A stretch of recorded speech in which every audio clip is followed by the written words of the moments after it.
السلام علیکم ورحمۃ اللہ وبرکاتہ۔ ان الحمد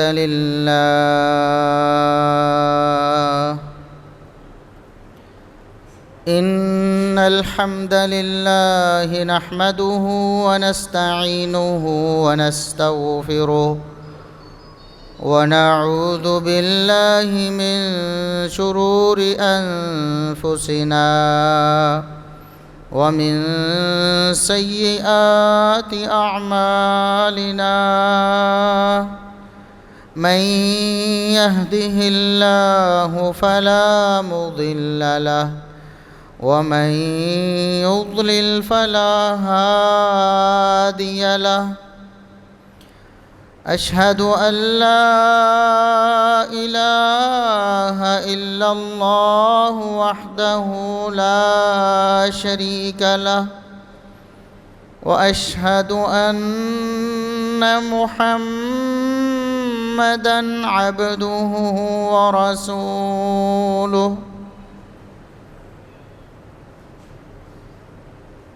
اللهم صل على محمد وعلى آل محمد كما صليت على إبراهيم وعلى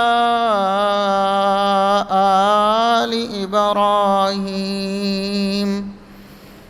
إنك حميد مجيد اللهم بارك على محمد وعلى آل محمد كما باركت على إبراهيم وعلى آل إبراهيم إنك حميد مجيد أما بعد فيا أيها الناس ألا إن خير الحديث كتاب الله وخير الهدي هدي محمد صلى الله عليه وسلم وشر الأمور محدثاتها وكل محدثة بدعة وكل بدعة ضلالة أعوذ بالله السميع العليم من الشيطان الرجيم من همزه ونفخه ونفثه بسم الله الرحمن الرحيم فإن آمنوا بمثل ما آمنتم به فقد اهتدوا وإن تولوا فإنما هم في شقاق فسيكفيكهم الله وهو السميع العليم۔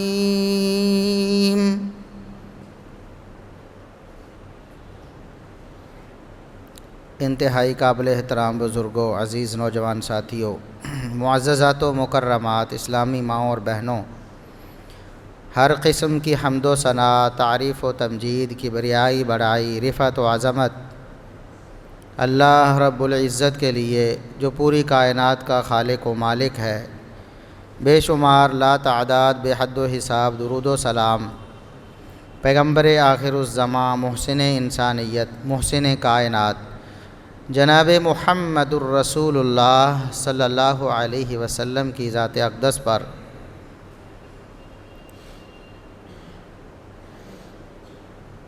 گزشتہ خطبات جمعۃ المبارک میں آپ نے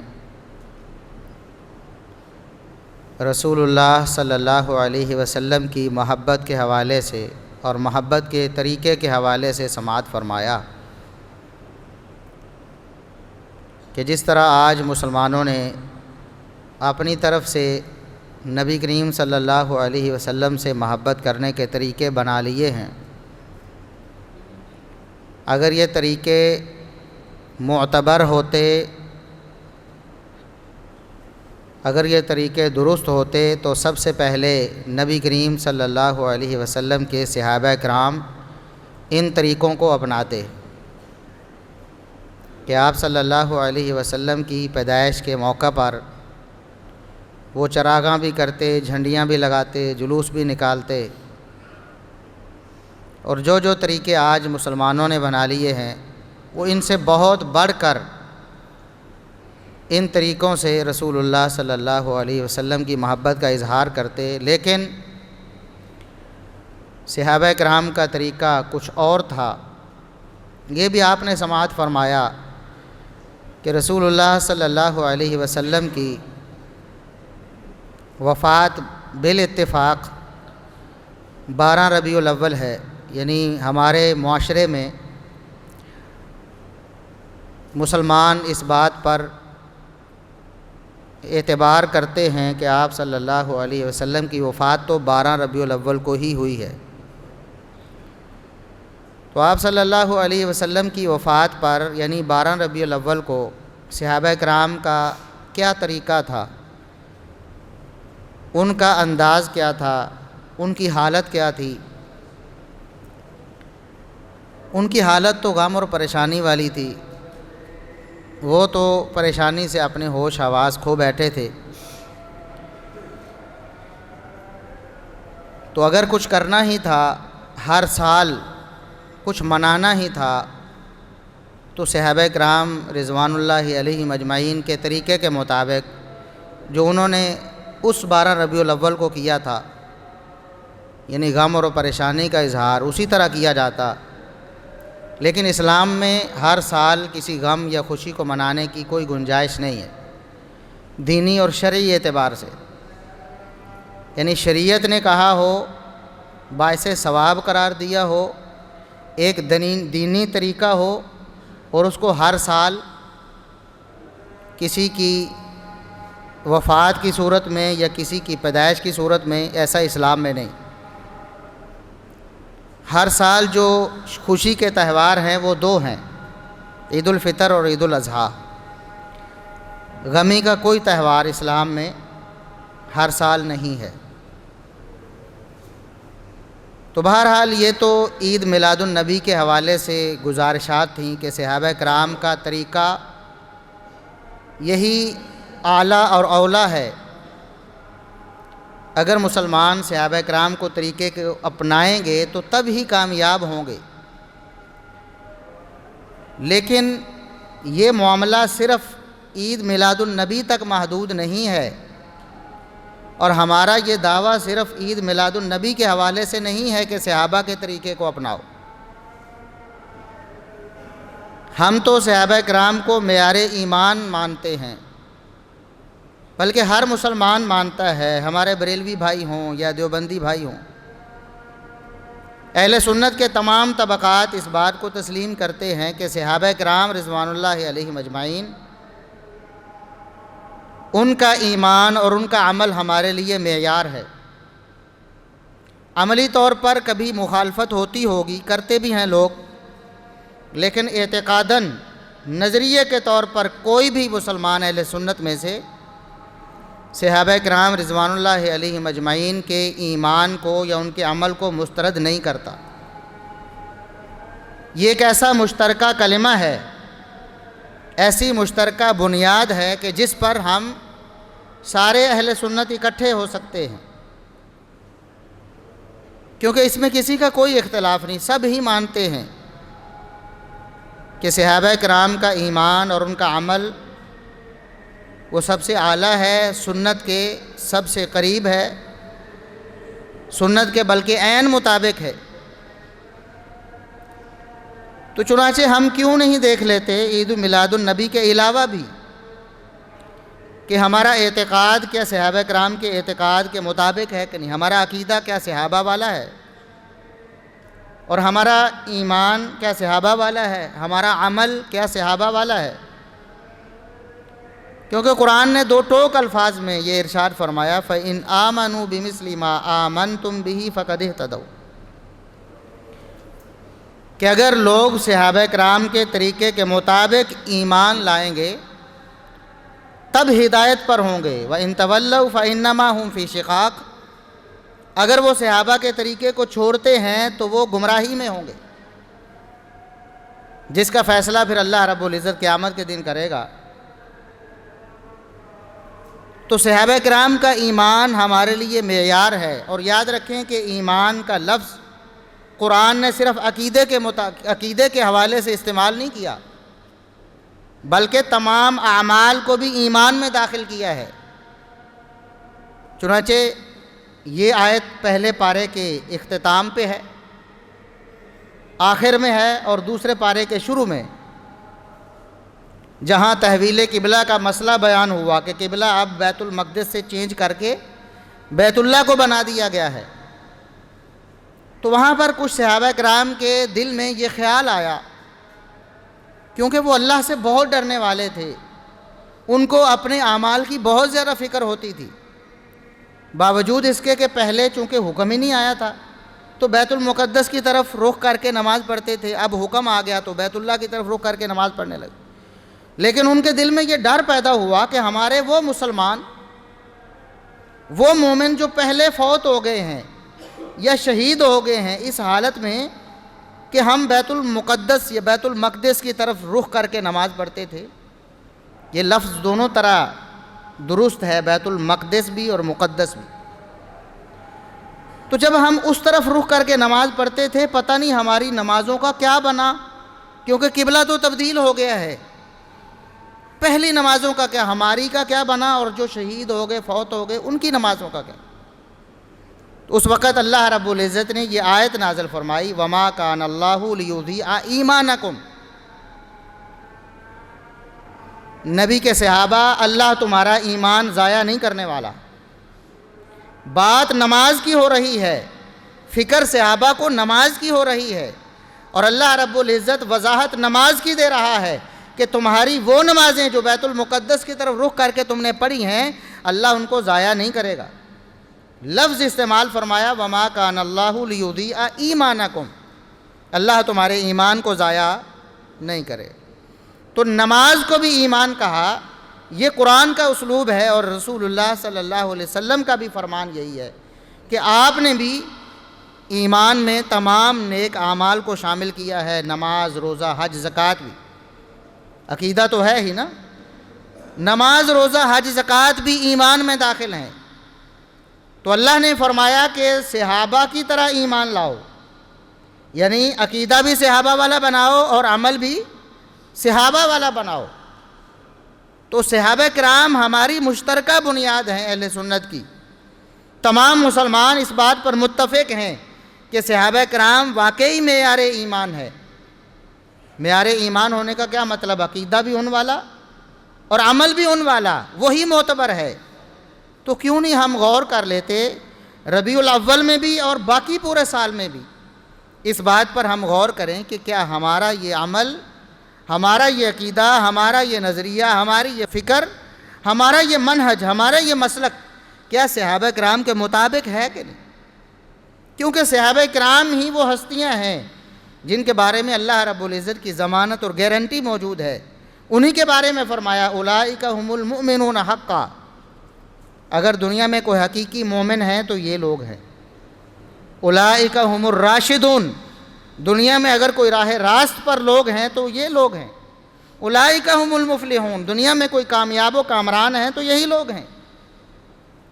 تو اللہ رب العزت کی گارنٹی ان پر موجود ہے، لہٰذا تمام مسلمان جو صحابہ کو ماننے والے ہیں اپنے عقیدے اور عمل کو صحابہ کرام کے عقیدے اور عمل سے ٹیلی کریں، کمپیریزن کریں، کہیں فرق تو نہیں آ رہا۔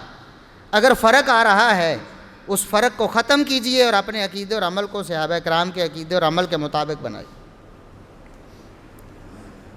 اختلاف ہوتا ہے نا مسلمانوں میں، اختلاف ہو جاتا ہے کہ مسئلہ ہے، یہ مسئلہ کیسے ہے؟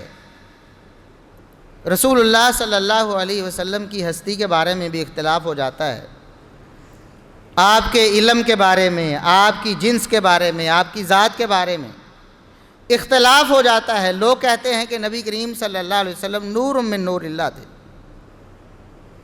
آپ نور تھے، نبی کریم صلی اللہ علیہ وسلم نور مجسم تھے، بشر نہیں تھے، نور تھے۔ تو اختلاف کا حل ہم صحابہ کرام سے کروا لیتے ہیں، صحابہ کرام کا جو عقیدہ ہے وہ ہم بنا لیتے ہیں تاکہ ہم ہدایت پر ہو جائیں، ہمیں یہ بات یقینی طور پر معلوم ہو جائے کہ ہمارا مسلک، منہج، موقف برحق ہے، کیونکہ صحابہ کا یہ مسلک اور منہج ہے۔ تو سیدہ عائشہ صدیقہ رضی اللہ عنہا، یہ مسند احمد کی بالکل صحیح حدیث ہے، ایک تو قرآن کی آیت بھی ہے نا، قل انما انا بشر مثلکم، اے نبی آپ خود اعلان کیجئے کہ میں تمہاری طرح کا بشر ہوں، یعنی جنس اور ذات کے اعتبار سے، شان اور مقام میں نہیں۔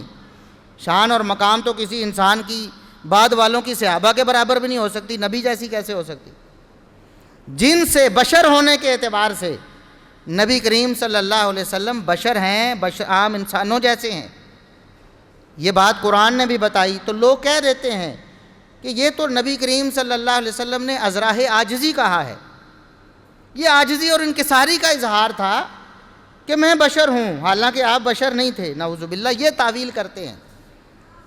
تو بات پھر وہی ہے کہ صحابہ معیار حق ہیں، صحابہ کرام تو نبی کریم صلی اللہ علیہ وسلم کے حوالے سے عاجزی کا اظہار نہیں کرتے تھے نا، آپ صلی اللہ علیہ وسلم کی شان اور مقام بالکل اسی طرح بیان کرتے تھے جس طرح کتاب و سنت میں بیان ہوا ہے، جو اللہ اور اس کے رسول کی مراد تھی وہی کرتے تھے نا۔ تو ہم صحابہ کرام سے پوچھتے ہیں، کیا نبی کریم صلی اللہ علیہ وسلم یہ جو فرماتے ہیں قرآن کے بقول کہ میں بشر ہوں، یہ بطور عاجزی اور انکساری ہے یا حق حقیقت ہے؟ تو سیدہ عائشہ صدیقہ رضی اللہ عنہا فرماتی ہیں، کان بشرا من البشر، کہ رسول اللہ صلی اللہ علیہ وسلم انسانوں میں سے ایک انسان تھے، بشر تھے۔ دیکھیں ہمارا مسئلہ حل ہو رہا ہے، صحابہ کو معیار ایمان بنایا ہے، عقیدہ صحابہ والا اپنانا ہے، تو نبی کریم صلی اللہ علیہ وسلم کو بشر ماننا پڑے گا۔ آپ کو جن سے بشریت سے خارج کرنا یہ صحابہ کرام کے مسلک اور منہج کے خلاف ہے، لہٰذا کیوں نہیں ہم صحابہ کرام کو معیار بنا لیتے؟ ام المومنین سیدہ عائشہ صدیقہ رضی اللہ عنہا سے بڑھ کر کون رسول اللہ صلی اللہ علیہ وسلم کو جانتا ہو؟ لوگ تو خلوت میں جلوت میں جانتے تھے نا، مجلس میں جانتے تھے، باہر مسجد میں جانتے تھے، یہ عائشہ صدیقہ رضی اللہ عنہا تو خلوت کی بھی ساتھی ہیں، آپ صلی اللہ علیہ وسلم کی زوجہ محترمہ ہیں، آپ صلی اللہ علیہ وسلم کی کوئی چیز سیدہ عائشہ رضی اللہ عنہا سے چھپی ہوئی نہیں تھی۔ وہ یہ فرماتی ہیں کہ کانا بشرا من البشر، کہ رسول اللہ صلی اللہ علیہ وسلم نور نہیں بشر تھے۔ کیوں نہیں ہم صحابہ کے عقیدے کو اپنا لیں؟ آج لوگ یہ عقیدہ بناتے ہیں کہ نبی کریم صلی اللہ علیہ وسلم نور مجسم تھے، آپ نور ہدایت تھے، اس میں کسی مسلمان کو کوئی شبہ نہیں۔ نور ہدایت یعنی آپ صلی اللہ علیہ وسلم نے قرآن و سنت کی جو تعلیمات تھیں ان کے ذریعے پوری دنیا کو روشن کر دیا، جہالت کے اندھیروں کو ختم کر دیا، آپ نور ہدایت ہیں، اس میں کسی مسلمان کا کوئی اختلاف نہیں۔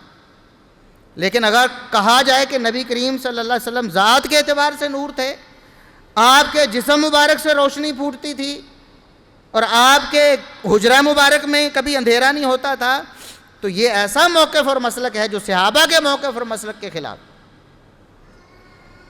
صحابہ کرام کیا بیان کرتے؟ صحیح بخاری کی حدیث ہے کہ فجر کی نماز کے لیے ایک اور مسئلہ بھی آ گیا، نماز کے اوقات کا بھی آ گیا، درمیان میں ہی دو مسئلے حل ہو گئے۔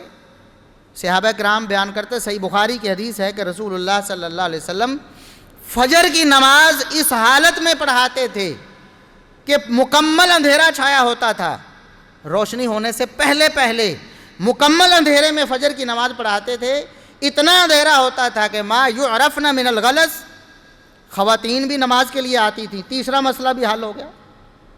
صحابہ کرام کا مسئلہ اپنانا ہے نا، فجر کی نماز کا وقت بھی طے ہو گیا کہ فجر کی نماز کا وقت صحابہ کرام کیا بیان کرتے ہیں، اندھیرا ہوتا تھا، اندھیرا ہوتا تھا۔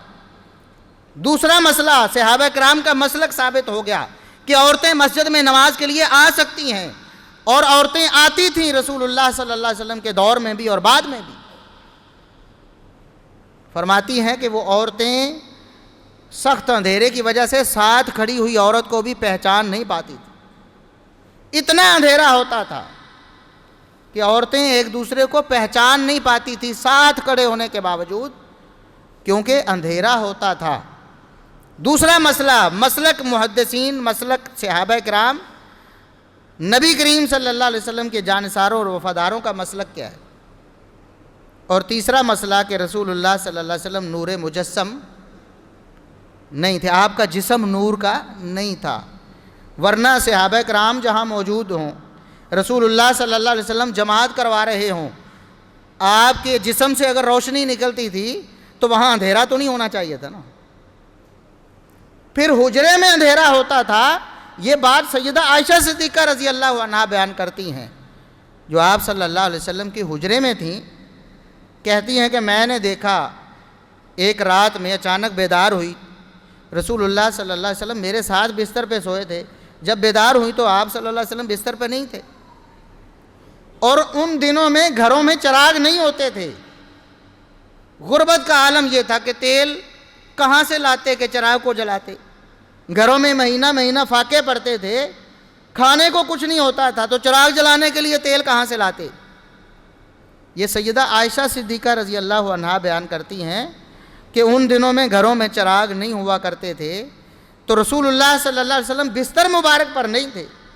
مجھے تشویش لاحق ہوئی کہ اٹھ کر کہاں چلے گئے ہیں، شاید گھر سے باہر چلے گئے ہیں، تو میں نے آپ صلی اللہ علیہ وسلم کو تلاش کرنے کے لیے ایسے ہاتھ مارا، حجرے میں چھوٹا سا حجرہ تھا، اتنا چھوٹا تھا کہ رسول اللہ صلی اللہ علیہ وسلم تہجد کی نماز پڑھتے اور سیدہ عائشہ صدیقہ رضی اللہ عنہا سوئی ہوتی، تو آپ صلی اللہ علیہ وسلم قیام کرتے، جب سجدے میں جانا ہوتا ٹانگیں لمبی کی ہوتی، ہاتھ لگاتے، سیدہ عائشہ صدیقہ رضی اللہ عنہا اپنی ٹانگوں کو سمیٹتی تو پھر آپ صلی اللہ علیہ وسلم سجدہ کرتے۔ اتنی یعنی تنگی تھی حجرے کی، حجرہ اتنا چھوٹا تھا۔ تو کہتی ہیں کہ میں نے ایسے ہاتھ مارا کہ مجھے پتا چلے کہ کمرے میں رسول اللہ صلی اللہ علیہ وسلم ہیں کہ نہیں۔ اب دیکھیں سیدہ عائشہ صدیقہ رضی اللہ عنہا کیا کہتی ہیں کہ رسول اللہ صلی اللہ علیہ وسلم کا جسم نور کا نہیں تھا۔ اب لوگ کہتے ہیں جی یہ جو نبی کی شان یا نبی کا مقام یا نبی تشریف لاتے ہیں نا تو وہابیوں کو نظر نہیں آتے، کیوں؟ وہابیوں کی آنکھیں نہیں دیکھنے والی، چلو ہماری آنکھیں تو نہیں دیکھنے والی نا، تو کیا سیدہ عائشہ صدیقہ رضی اللہ عنہا کی آنکھیں بھی نہیں دیکھنے والی تھی؟ ہمارا مسلک اور موقف اور منہج وہ ہے جو صحابہ کرام کا تھا۔ سیدہ عائشہ صدیقہ رضی اللہ عنہا تو نبی کے نور کو دیکھتی نا۔ اس کا مطلب یہ ہے کہ جو سیدہ عائشہ صدیقہ کا عقیدہ تھا وہ ہمارا عقیدہ ہے کہ نبی کریم صلی اللہ علیہ وسلم کا جسم نور نہیں تھا، آپ کا علم نور تھا، پوری کائنات سے جہالت اور گمراہی کے اندھیرے آپ نے ختم کر دیے، آپ نور ہدایت تھے، نور مجسم نہیں تھے۔ تو سیدہ عائشہ صدیقہ رضی اللہ عنہا کہتی ہاتھ مارتے مارتے میرا ہاتھ رسول اللہ صلی اللہ علیہ وسلم کے قدموں مبارک پر پڑا، آپ کے قدم مبارک، پھر مجھے پتہ چلا کہ آپ کمرے میں حجرے میں موجود ہیں اور نماز پڑھ رہے ہیں اور سجدے کی حالت میں ہیں، اس لیے آپ کے دونوں پاؤں ملے بھی ہوئے ہیں اور جڑے بھی ہوئے ہیں، کھڑے بھی ہوئے ہیں سجدے کی حالت میں۔ یہی آج ہمارا عقیدہ ہے نا، اسی وجہ سے ہمیں گستاخ کہتے ہیں کہ نبی کے نور کو نہیں مانتے۔ ہم گستاخ ہیں کہ نبی کے نور کو نہیں مانتے؟ کیا صحابہ بھی گستاخ ہیں نعوذ باللہ؟ وہ بھی نبی کے نور کو نہیں مانتے تھے؟ کس نور کو مانتے تھے؟ نور ہدایت کو مانتے تھے۔ آپ صلی اللہ علیہ وسلم کی ذات یا جنس یا آپ کے جسم کو نور نہیں مانتے۔ آپ کے علم کے بارے میں کہتے جی یہ گستاخ ہیں وہابی، نبی کے علم کو نہیں مانتے۔ ہمارا بریلویوں کا عقیدہ یہ ہے کہ نبی عالم ما کان و ما یکون، عالم ما کان و ما یکون، جو کچھ ہو چکا اس کے بھی عالم تھے، جو کچھ ہونے والا تھا اس کا بھی علم رکھتے تھے۔ کہتے یہ صحیح عقیدہ ہے، اور وہابی گستاخ ہیں، نبی کے علم کو نہیں مانتے، نبی کے علم کو کم کرتے ہیں، کہتے ہیں نبی غیب نہیں جانتے، اس سے نبی کی توہین ہوتی ہے، نعوذ باللہ ثم نعوذ۔ ہم کہتے ہیں یہ مسئلہ بھی صحابہ کرام سے حل کروا لیں، صحابہ کرام سے حل کروا لیں نا، جو ان کا عقیدہ ہے۔ وہ ہمارا عقیدہ ہے یا آپ کا عقیدہ ہے؟ جو ان کا عقیدہ ہے ہم دونوں اس پر متفق ہو جاتے ہیں، مسئلہ ختم کر۔ یہی سیدہ عائشہ صدیقہ رضی اللہ عنہ، ابھی تو سیدہ عائشہ صدیقہ رضی اللہ عنہ پر بات ہو رہی، کتنے مسئلے حل ہو رہے۔ ابھی تو ہم ابو بکر صدیق، عمر فاروق، عثمان غنی، علی المرتضیٰ رضی اللہ عنہم اور دیگر صحابہ کی طرف گئے ہی نہیں ہیں۔ سیدہ عائشہ صدیقہ رضی اللہ عنہ سے سوال کیا ہے ایک تابعی نے، مسروق ہے نام ان کا، تابعی ہیں، شاگرد ہیں سیدہ عائشہ صدیقہ رضی اللہ عنہ کے، حدیث صحیح بخاری میں موجود ہے۔ سوال کرتے ہیں حل رعا محمد ربہ، ام المومنین مجھے بتائیے رسول اللہ صلی اللہ علیہ وسلم کے دنیا سے چلے جانے کے بعد، کیونکہ تابعی ہیں، اگر آپ کے دور میں ہوتے تو صحابی ہوتے، آپ صلی اللہ علیہ وسلم کے دنیا سے چلے جانے کے بعد سیدہ عائشہ صدیقہ رضی اللہ عنہ کے پاس حاضر ہوئے ہیں، انہیں بھی پتہ ہے کہ نبی کو سب سے بڑھ کر کون جانتا ہے، عائشہ صدیقہ رضی اللہ عنہ سے بڑھ کر تو نہیں جانتا نا کوئی، جلوت اور خلوت دونوں کو جانتا۔ پوچھا ہے کہ کیا نبی کریم صلی اللہ علیہ وسلم نے معراج والی رات اپنے رب کو دیکھا ہے؟ لوگ یہ دعویٰ کرتے ہیں کہ نبی کریم صلی اللہ علیہ وسلم آمنے سامنے اللہ رب العزت کے بیٹھے ہیں، بلکہ کئی تو جفیاں ڈلوا رہے ہوتے ہیں، نعوذ باللہ ثم نعوذ باللہ۔ یہ بدترین شرک ہے۔ عرش پر مستوی ہونا اللہ رب العزت کی صفت ہے، مخلوق میں سے کوئی اللہ رب العزت کی صفت میں اللہ کا ہم سر ہم پلہ یا شریک نہیں ہے۔ تو سیدہ عائشہ رضی اللہ عنہ سے سوال، سمپل سوال ہی کیا ہے کہ کیا نبی کریم صلی اللہ علیہ وسلم نے اپنے رب کو دیکھا ہے دنیا میں؟ جواب اتنا ہی تھا کہ نہیں دیکھا، لیکن سیدہ عائشہ صدیقہ رضی اللہ عنہ فرماتی ہے لقد قف شعری مما قلتا، وہ اللہ کے بندے جو تو نے سوال کیا ہے نا میرے رونگٹے کھڑے کر دیے، پریشانی سے میرا برا حال ہو گیا ہے کہ اتنی سادہ سی بات آپ کو معلوم نہیں ہے، اتنی بڑی بات اگرچہ آپ سوال کر رہے ہیں پوچھ رہے ہیں نا، لیکن اتنی بڑی بات، اتنی واضح اور کھلی بات پوچھ رہے ہیں کہ اللہ کا قرآن نہیں پڑھا، لا تدرکہ الابصار، دنیا کی آنکھیں اللہ رب العزت کو دیکھ سکتی۔ سوال نبی کریم صلی اللہ علیہ وسلم کے بارے میں ہوا کہ کیا آپ نے اپنے رب کو دیکھا ہے کہ نہیں دیکھا؟ جواب میں آیت پڑھی ہے سیدہ عائشہ صدیقہ رضی اللہ عنہا نے کہ نبی کریم صلی اللہ علیہ وسلم نے اپنے رب کو دنیا میں دیکھا نہیں، آخرت میں مومن مسلمان دیکھیں گے اللہ رب العزت کو، لیکن دنیا میں کوئی نہیں دیکھ سکتا۔ کہتی ہیں کہ آپ نے میرے رونگٹے کھڑے کر دیے ہیں، یہ کوئی سوال پوچھنے کا تھا؟ اب سیدہ عائشہ صدیقہ رضی اللہ عنہ کا یہ عقیدہ صحیح بخاری میں نہ ہو تو ہم مجرم، سب مانتے ہیں، سب مانتے ہیں، بریلوی احباب بھی مانتے ہیں، دیوبندی احباب بھی مانتے ہیں، اہل سنت سارے مانتے ہیں، کتاب اللہ کے بعد، قرآن کے بعد سب سے صحیح ترین کتاب صحیح البخاری ہے، اس کی احادیث صحیح ترین ہیں، ساری احادیث صحیح ہیں۔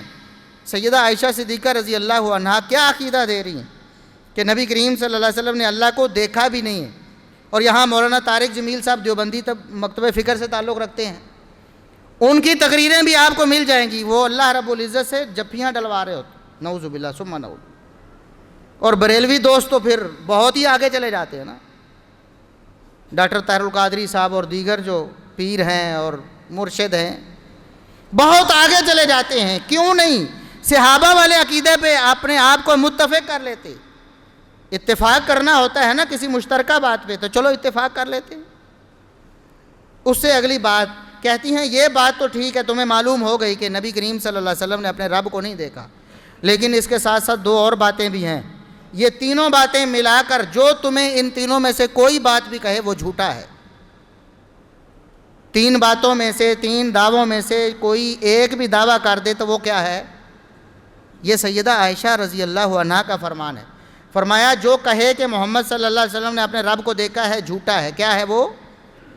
ہم نہیں کہتے، ہم کون ہیں کہنے والے؟ سیدہ عائشہ صدیقہ رضی اللہ عنہا کہتی ہیں کہ جو کہے کہ نبی نے رب کو دیکھا ہے دنیا میں وہ جھوٹ بولتا ہے۔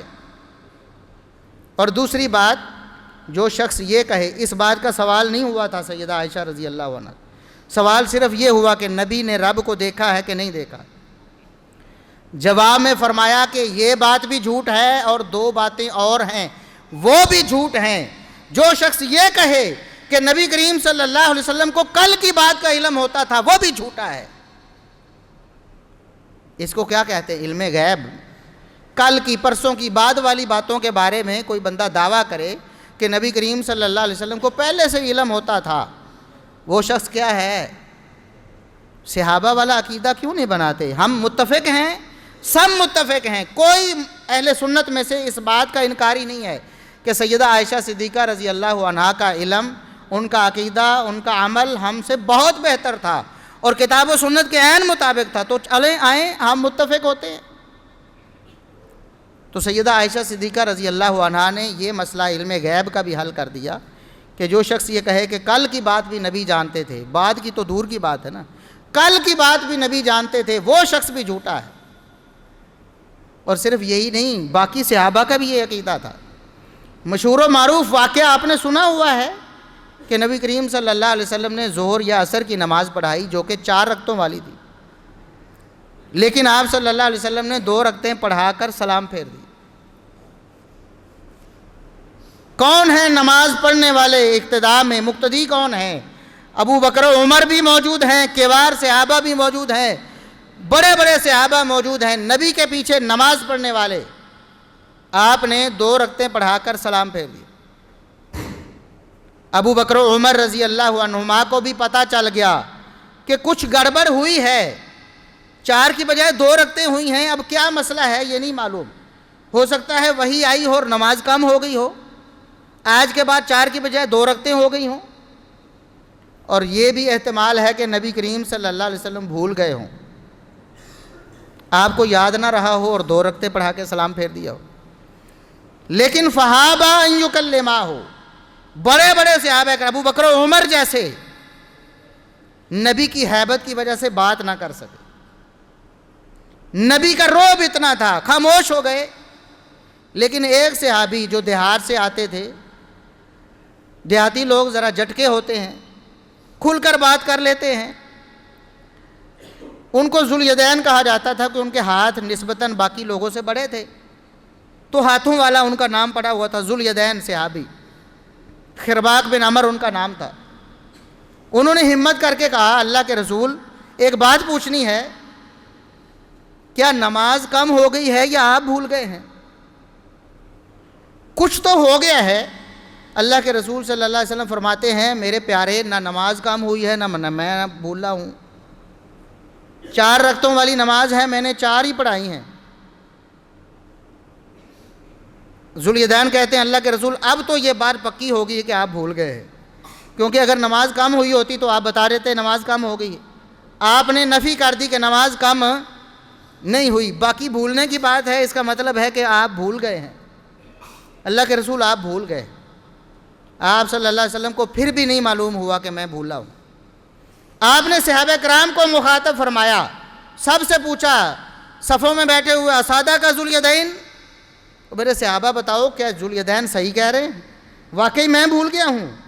تو صحابہ کرام نے کہا، نعم اللہ کے رسول واقعی ابو ذوالیدین صحیح کہہ رہے ہیں، آپ نے 2 ہی رکعتیں پڑھائی ہیں، 4 نہیں پڑھائیں۔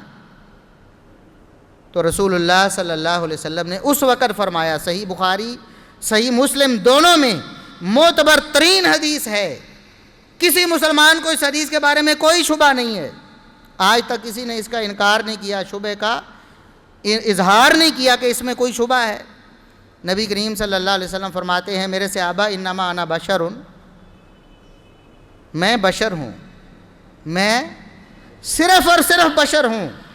اور یہ بھی نکتہ علماء نے بیان کیا ہے، قرآن میں بھی جب آیا نبی کی بشریت کا ذکر تو کلمہ انما آیا ہے جو حصر کا فائدہ دیتا ہے کہ اس کے سوا کوئی بات نہیں ہے، صرف یہی بات ہے کہ نبی بشر ہیں، یعنی بشریت کے علاوہ کوئی بھی بات نہیں سنی جائے گی۔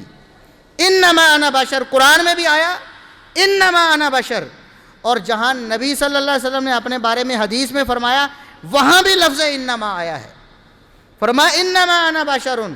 لوگوں اپنے ذہن سے باقی سارے شبہات اور وساوس نکال دو، میں صرف اور صرف بشر ہوں۔ انسا کما تنسون، جس طرح تم بھول جاتے ہو میں بھی بھول سکتا ہوں، میں بھی بھول جاتا ہوں۔ فَإِذَا نَسِيتُ فَذَكِّرُونِي، جب میں بھول جاؤں تو تم یاد کروا دیا کرو۔ بتاؤ جو عالم الغیب ہو، جو ازل سے لے کر ابد تک سب کچھ جانتا ہو، کیا وہ بھول سکتا ہے؟ نبی کریم صلی اللہ علیہ وسلم ایک لمحہ پہلے سلام پھیر رہے ہیں، ایک لمحہ بعد آپ کو یاد نہیں کہ میں بھولا ہوں۔ ایسے ہی ہے نا۔ صحابہ کا عقیدہ کیا ہے کہ نبی بھول سکتے ہیں، بشر ہیں اور بھول سکتے ہیں۔ ذوالیدین بھی کہہ رہے ہیں، ابو بکر و عمر اور سارے صحابہ کہہ رہے ہیں کہ اللہ کے رسول واقعی آپ بھول گئے ہیں۔ جو عقیدہ صحابہ کا وہی اپنا لے، جو ان کا عقیدہ وہی اپنا لے، مسئلے صاف ہو جائیں گے، سارے مسئلے صاف ہو۔ پھر عقیدے کا ایک مسئلہ ہے، لوگ دعا مانگتے ہیں نبی کا واسطہ دے کر، ولی کا واسطہ دے کر، یا اللہ تجھے تیرے آخری نبی کا واسطہ ہے، ہماری دعا قبول فرما لے، یا اللہ تجھے تیرے فلاں ولی کا واسطہ ہے، ہماری دعا قبول فرما لے۔ واسطہ وسیلہ دیتے ہیں نا لوگ، ہمارے دیوبندی بھائی بھی دیتے ہیں، بریلوی بھائی بھی دیتے ہیں۔ ہم کہتے ہیں کہ جو عقیدہ صحابہ کا، جو عمل صحابہ کا، اسی پر متفق ہو جائیں۔ بتائیں کسی ایک صحابی نے پوری زندگی میں، ابو بکر صدیق سے لے کر ادنا سے ادنا کسی صحابی نے پوری زندگی میں کبھی ایک دفعہ بھی اپنی دعا میں یہ کہا ہو کہ یا اللہ تجھے تیرے نبی کا واسطہ ہے، آپ صلی اللہ علیہ وسلم کی زندگی میں یا آپ صلی اللہ علیہ وسلم کے دنیا سے چلے جانے کے بعد کوئی ایک واقعہ ایسا رونما نہیں ہوا؟ ہاں، ان کا طرز عمل کیا تھا؟ صحیح بخاری میں موجود ہے، نبی کریم صلی اللہ علیہ وسلم کے دور میں جب قحط پڑتا تو آپ صلی اللہ علیہ وسلم صحابہ کو لے کر میدان میں چلے جاتے۔ نبی کریم صلی اللہ علیہ وسلم دعا فرماتے، یا اللہ اپنے بندوں کی مدد فرما، بارش نازل فرما، اور صحابہ کرام بعد میں دعا کرتے کہ یا اللہ تیرا نبی ہمارے لیے سفارش کر رہا ہے، تیرا نبی دعا کر رہا ہے، اپنے نبی کی دعا ہمارے حق میں قبول فرما اور ہمیں بارش دے دے۔ بارش نازل ہوا کرتی تھی نبی کی دعا کی وجہ سے۔ ہم بھی کہتے ہیں زندہ نیک لوگوں سے دعا کروائی جا سکتی ہے، یہ وسیلہ جائز ہے اور درست ہے۔ نبی کریم صلی اللہ علیہ وسلم جب دنیا سے چلے جائے، کتنی آسان بات تھی کہ صحابہ پھر بھی نبی کا واسطہ دیتے۔ آپ کی ذات سے بڑھ کر کسی کی ذات ہو سکتی ہے؟ کہتے سمپل سی بات تھی کہ یا اللہ تجھے تیرے نبی کا وسیلہ ہمیں بارش دے۔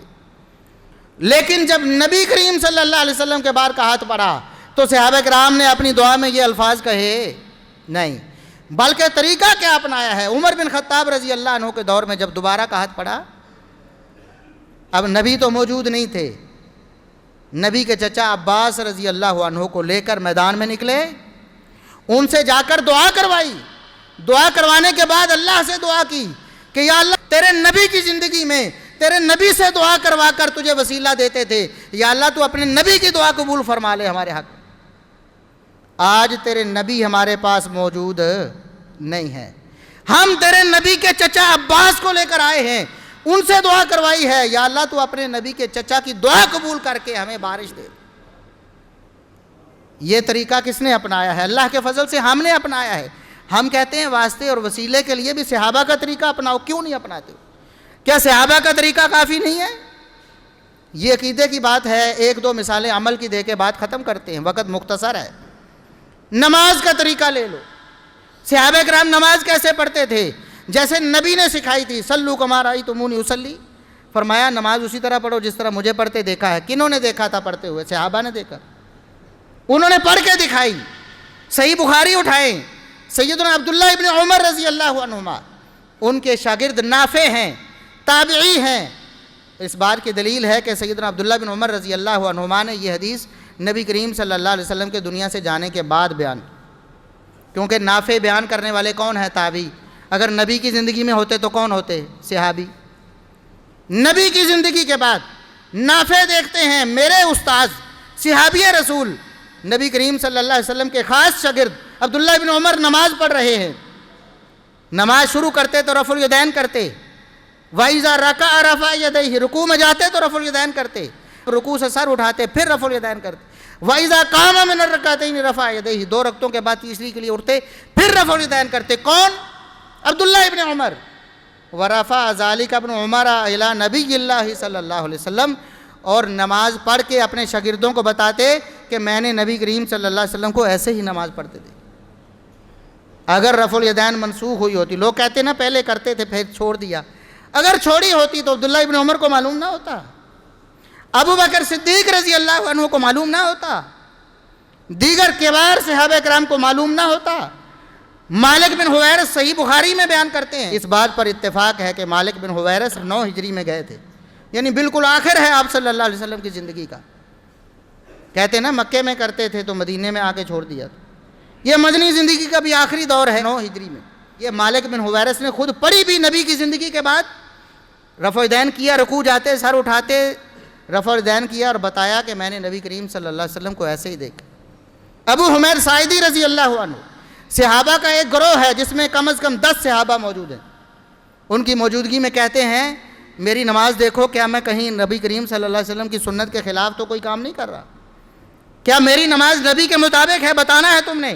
نماز پڑھی، شروع میں رفع الدین کیا، رکوع میں جاتے سر اٹھاتے رفع الدین کیا، اور بعد میں نماز کے بعد صحابہ سے پوچھا کیا میری نماز نبی کی نماز کے مطابق ہے؟ سب نے بالاتفاق کہا آپ کی نماز بالکل نبی کی نماز کے مطابق ہے۔ یہ نبی کی زندگی کے بعد کی بات۔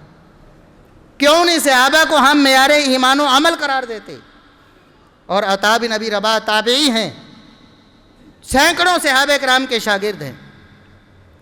صحیح بخاری میں معلقاً امام بخاری رحمۃ اللہ علیہ نے یہ روایت ذکر کی ہے، اور دیگر کتابوں میں موصولاً بھی موجود ہے کہ عطا بن ابی رباح کہتے ہیں میں مسجد میں تھا، پوچھا گیا کہ عبداللہ ابن زبیر جو صحابی رسول ہیں، سیدنا ابو بکر صدیق رضی اللہ عنہ کے نواسے ہیں، پوچھا گیا عطا سے کہ عبداللہ بن زبیر آمین کہتے تھے؟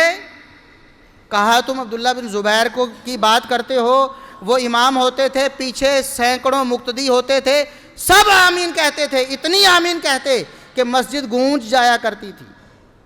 صحابہ کے عقیدے کو، صحابہ کے عمل کو معیار بناؤ۔ اللہ رب العزت سے دعا ہے کہ اللہ رب العزت ہمیں صحابہ کے عقیدے اور عمل پر اپنا عقیدہ و عمل استوار کرنے کی توفیق عطا فرمائے۔